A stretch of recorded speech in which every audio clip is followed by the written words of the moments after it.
What's going on, family? It's your man Miami Patron here for another video, your guide to the digital nomad lifestyle, coming to you from beautiful Medellin. So what I'm going to be talking about in this video is the best cities to travel to as a digital nomad, whether you're beginning your journey or you're already on that journey. And the way I'm going to be structuring out this video is actually going to be a screen share. I found out this resource from another one of my friends that I've been doing research with, and this resource completely changed the game for me. It told me about the best cities to go to. It told me their safety, their cost of living, how much to expect there, the fun, and it gave me a list of all the best nomad cities to go to. So I'm going to be giving you a review of that resource below. So make sure it's going to be attached below, or it's going to be attached below. So make sure you check this out. So let's hop inside and let's take a look at it. Alrighty guys, so here we are. I am super excited to share this with you. When I found this out, like I said, it completely revolutionized everything that I'm doing when it comes to my digital nomad style, lifestyle, and everything that I have moving forward. So the site we're going to be reviewing today is called Nomad List. So if you haven't heard of this, this is going to be your gold mine moving forward into your digital nomad journey. Okay, so it's going to be in the link in the description below, or you can go to nomadlist.com to check this out. So what I'm going to be doing is I'm going to be showing the resources and the stuff that's included in this. That way you can get the full spectrum of what you're working with moving forward. All right. So I went ahead and go to Nomad List, and basically what Nomad List is, it's a crowd-funded information basis for digital nomads. So what does that mean exactly? Everything that you need to know moving forward into your digital nomad life is here included in this website. I'm talking about the best cities, their Wi-Fi's, their cost of living, their booking a place, questions, chatting with other people. I mean, everything is completely covered in here, and that's what I'm gonna be showing you in this video, is exactly how to navigate it, what to find, what to expect, and how to actually really take advantage of this. Now, this is a free resource, a free website, like I'm gonna be showing you here. I don't actually have an account quite yet, but I'm gonna be showing you the free side of this. Now, there is an upgraded version where it is $100 a year, or about $8 a month, something like that. We do have a couple more access. For example, you can post jobs, remote jobs. You can chat with other people. You can create an account. All that kind of stuff. You can even apply for jobs when you upgrade to the final account, which is about $100 a year.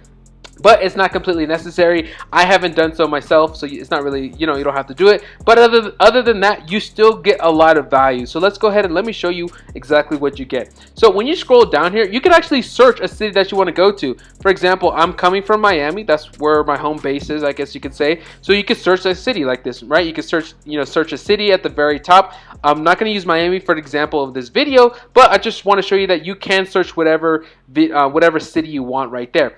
But what we want to look at is right here, is the Nomad score. So basically, what is a Nomad score? Basically, what they did is they took all the major points that a digital nomad needs, they compiled it into a score, and they rated all the top cities on this score based on best to worst, or based on whatever features you're looking for. For example, you can see here 1 through 3 we have Bali, Canggu, Bali, Budapest, Hungary, and Warsaw, Poland. So these are the top 3 right here that are the #1 on the Nomad score. Now, I'm sure if you've been looking into digital nomad for a while, these are cities that you've been hearing about, right? Bangkok, Seoul, Chiao Meng. Alright, but you guys in Thailand, right? So these are the kind of places that you've been hearing about. So let me go ahead and you can search right here based on the top Nomad scores, or you can, I don't know why you would, you can even look at the worst Nomad scores. But you can add filters as well. So if you're looking something specifically, like if you want to be a digital nomad where it's warm, where it's cold, where it's fast internet, where it's near, in North America, in Europe only, right? You can add, if you're a woman, if it's safe for women, if you're in the LGBT community, where are the best places for me to build my digital nomad as an LGBT, right? These are different filters that you can actually put on while looking and searching for your next city. Now, when I created my digital nomad list and the places I'm going to be moving forward with this YouTube channel, that list actually came from right here on the Nomad List. So let's actually dive into a city and see what kind of resources we actually get when we move forward. So you can see from a glance right here, we're going to look at the #1, right? Canggu, Bali. This is the #1 recommended place for a digital nomad. So let's go ahead and look at a glance. So right here at a glance, we have a nice little picture. We can see that it's at about $1,200 a month.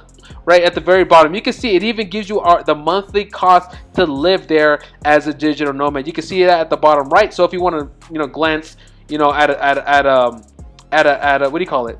if you want to glance at a larger scale, you can just skim down, make a list of places you want to go to. But let's just say you want to go ahead and look at a place more specifically. So let's clock onto Nomad, sorry, on the Nomad, onto Bali. So you can see right here that it has a green Nomad score, a green cost of living, green internet, green fun, green safety, meaning that this is a good place to look at. So let's see what these numbers actually mean.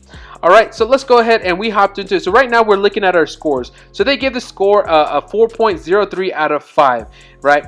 So we can see that they have fast internet. For those of you, I don't really know about internet speeds, I'm not gonna lie. So 17 megabits, I think that's what that is on average. Don't really know what that means. I don't know if that's fast or not, but obviously as I learn, as the journey goes on, I don't know if that's fast. Obviously it's fast because that's what they're saying, right? So here we go. We have fast internet. The temperature, we can see that Bali is kind of a hotter city. The air quality isn't the best, and it's not the most walkable place. Like as you've seen, I'm sure if you looked at the Bali, a lot of people are taking their little bikes and stuff like that.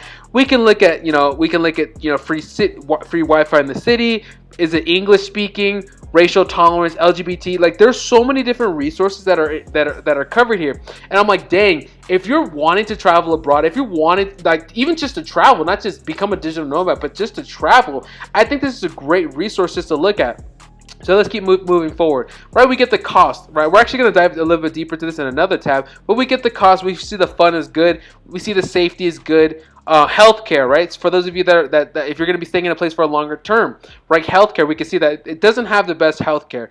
We have good nightlife, good places to work from, and it's female friendly. All right, so that's just like a glance, but let's dive even deeper into this and let me show you the scale of what this website does when you begin doing research on what's the best cities you should move forward with on your digital nomad journey. So we can see the average person that comes here stays about a month, right? 27 days, we can see that right here, which makes sense because if you're coming from United States, I believe it's like a 14 hour flight. Don't quote me on that. I'm not really sure. I haven't looked into Bali quite yet, but I know it's a long ass flight. So if you're going to be staying there, it makes sense for you to stay there for at least 30 days or longer. And this is just for this particular city. This isn't just Bali, but just in this particular city, right?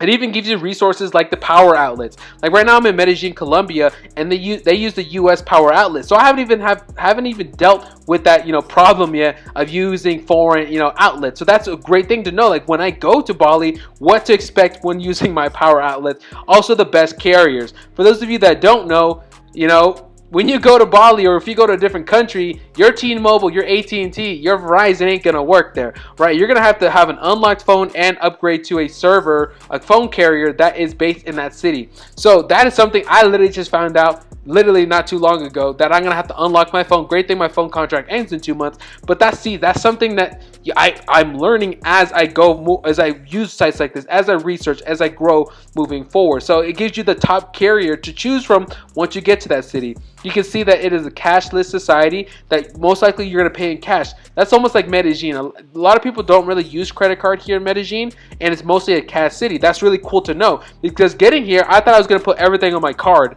right? But almost every place you go to, they're going to request cash from you. So that's like something really cool to know of, right? We can see the best coffee places, safe tap water. This is also something really cool. Obviously in Bali, you can't drink the tap water, but here in Medellin, it's one of the best places to drink tap water is Medellin.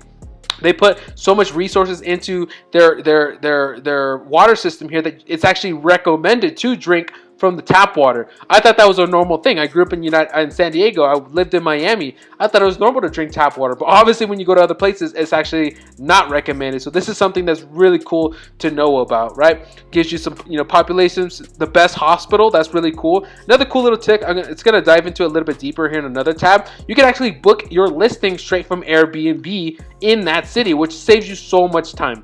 Gives you the best hospital. So in case you do get hurt or need to take advantage of that medical insurance that you have, or take advantage of something happens to you, you do know the best hospitals there. So if you want to research in that, each of these, by the way, are clickable links, so you can dive even deeper into it. So it gives you the best electronic shop. So like this is such an important thing. So whether you're already digital nomad or you're thinking about it, knowing electronic shops is super important. Like when I got here to Medellin, like I didn't know anything, and like Apple Maps doesn't work here. So I had to like ask around to find, okay, where can I go buy something for my laptop, a piece for my MacBook, and I had no idea where to go. But looking at this gives me the location of the best electronic shops in the town, so that it saves me so much time. Like, damn, like I wish I knew this when I first got to Colombia, right? But this is why I'm sharing it with you. Right, it shows you some of the best coffee shops. Also, look at this, the best co-working spot. So if you haven't seen my video on the best coffee shops here in Medellin, you guys can watch that video. But that's an example of, like, I had to go around and find out where are the best coffee shops. And 3 months in, I found out one of the best coffee shops here, nice and hidden, great coffee, comfortable seats, fast Wi-Fi. It took me 3 months to find that, but here I could have found that within a couple minutes of doing research. So that's the kind of stuff that you see. And also best co-working spaces right here. So it gives you the best coffee shops, and it gives you the best co-working spaces here. It gives you the cost for conversions here. For example, the peso to the dollar or whatever currency in which place you want to go to. And also, this is a really cool thing, is the transportation apps. Like, this is the video I'm going to be making on probably in the future, is like the applications you need to become a digital nomad. For example, when you get to a city, there are particular apps in that city that help you live your life a lot easier. For example, if you're planning on coming here to Medellin, you have stuff like domicilios, right? You don't want to use Uber Eats here because it's so expensive to use Uber Eats, right? So you're going to use an app like Domicilios. Domicilios is going to go ahead and deliver your food. And you might even use an app like Rappi. Rappi is one of the most popular apps here. Rappi will deliver damn near anything to you. They'll deliver food, they'll deliver medical supplies, they'll deliver you condoms. I mean, they'll deliver alcohol. Yeah, by the way, they deliver alcohol here, which is freaking badass, right? So that's like the kind of stuff, cool stuff that you can go ahead and find out here and stuff like that. So here it gives you the best apps to go ahead and find that. All right, air quality, internet speeds, different stuff like that. Also weather. So let's go ahead and keep moving forward. Now this one is really badass, which is the cost of living. So they give you a cost of living nomad score, so you know what to expect once you get into that city. How much should you spend? $1,700. Right here we're looking at about $1,200 per month. Now if you have a family, which I don't know why you'd be a digital nomad, but a family, you could be, not knocking it, but you're looking at about $1,700 a month. It gives you the price of a 1-bedroom, hotels, average cost for dinner is $3 Holy shit, I need to go there, right? Right, but it gives you like so many really cool resources, right? How much to expect as an expat, for those of you that are digital nomads, right? Expect to pay at least $800 a month, if not more, right? Or living as a local. It gives you the cost of a co-working space, right? About $245 a month. That's really cool, right? To find out what should I expect to pay if I want to find a nice place where I can go to every single day, find quality Wi-Fi, maybe even network with other people that are in the digital nomad expat space as well. Average cost for coffee. I think that's a really cool little feature there. Now the next little tab we have here are the pros and cons. It tells you what are the pros of the city and what are the bad stuff. For example, safety, affordability, it's fun to do, a lot of expats there, right? We're on the pro side, and on the bad side we have bad air quality, feels crowded, not the best, health system. For example, so you can see, you can weigh those options. Like here in Medellin, one of the cons is the safety. Now I'm not gonna lie, it's so much fun. I haven't had any problems with safety. I've always felt safe. I've always felt comfortable. Now, there are instances where you do walk into places where the safety is a concern. You don't want to walk into certain parts of the city. So that's stuff that you can even research while you're doing here, while you're even using the site. You can even read through reviews, which is really cool. So you can go and see, like, dang, like this guy just left a review a month ago. It's talking about $3 eating out, eating healthy for $67, or co-working spaces for $120. So you can read the reviews of what people are leaving about that particular city. And this one is really cool. So let's just say you're just getting started on your digital nomad journey, or you're just getting started in a new city. You might want to meet new people, right? One way to meet people is a Facebook group. I highly recommend joining an expat community on Facebook or a digital nomad community on Facebook. That way, when you get to a city, you can connect with people, other than your hostel if you're going to stay at a hostel. But look at this. Right here, it gives you little, profiles of people that are actually in that city or who will be in that city soon, right? So let's just click on here, on this person right here, and it gives you their Instagram. You can actually look into this person and actually send them a direct message, which is really cool, right? So it gives you their Instagram handle, so you can go look them up on Instagram, give them a follow on Instagram, and it tells you the different places that they have been to. So you can send them a message, you can follow them, right? So it's almost like a social media platform right here where you can network with other people that are going to be in that city. So why don't you send them a direct message on Instagram, connect with them, that way you have a friend once you hop into that city. Now, this feature here is for the people that go ahead and upgrade to the paid plan, which I think is set like $100 a year. You can actually join a chat right there with the people. All right. Now, this is a couple cool features right here. Neighborhoods. So when you hop into a city is broken up into different provinces, right? Different parts of the city. For example, if you're here in Medellin, you have Laureles, you have Envigado, you have Sabaneta, you have Poblado, right? When you look online, you see Medellin, but there's different parts of the city, right? And this is something that would be really cool to look at. So when you look into the city of Bali, or whatever city you're gonna look into, it actually tells you, breaks down the different provinces and parts of the city. That way you get a better idea of what to look for. For example, if you're more in the business area, if you want to look for a more richer, more finer area, right? If you want to be in the more hipster area, probably where like the digital nomads are, right? If you want to be in the student area, like here in Medellin, Laureles is where all the students are, where all the normal people are, and where all the tourists are, right? So it's going to give you some recommendations of places to go to, what neighborhoods to go into, what neighborhoods to stay out of, how to avoid those tourist traps. And I think this is a freaking badass thing. So you know, once you get into the city, where to go, where to find the tourist stuff, where to find the nice areas, and where to, you know, really network and know and really inform yourself, right? That's the reason why you would use this and why I'm even making this video, so you can properly inform yourself moving forward. And by the way, I found out about this site, but I didn't even know about the scale of, like, for example, neighborhoods and even co-working spaces. Right, and that's why I wanted to make this video, so we can even dive deeper into, like, wow, there's so much more to than just, hey, seeing what city you can go to. Because look at this, it even gives you the co-working spaces, right? Like, you can even look into, wow, it tells you the co-working space, it tells you the location, the website. That way you can really look into it. So once you get into a city, not only do you know the cost of living, not only do you know the pros and cons, not only did you network with somebody there, not only did you find a great neighborhood to live in, you found a co-working space that meets your needs, that meets your quality. You have the location, you can get in contact with them. Guys, this is amazing right here. This is an amazing resource. And the final thing I want to show you is a Q&A. What is it called? FAQ. This is an FAQ. So let's just say, for an example, you get into a city and there's some commonly asked questions that you probably have. You can probably find that answer right here in one place. You don't have to go find another blog, right? For example, how can I find a short-term rental? Where can I find accommodations? Where's the fastest internet? Where's the best? Where can I find a villa? Where can I find the best, you know, co-working spaces? Whatever questions that are right here that people are asking, you can go ahead and look at these. You can look at, see, there's 211 reviews left. You can go ahead and see what these questions are being asked and look at the answers. For example, let me go ahead and click open this one right here.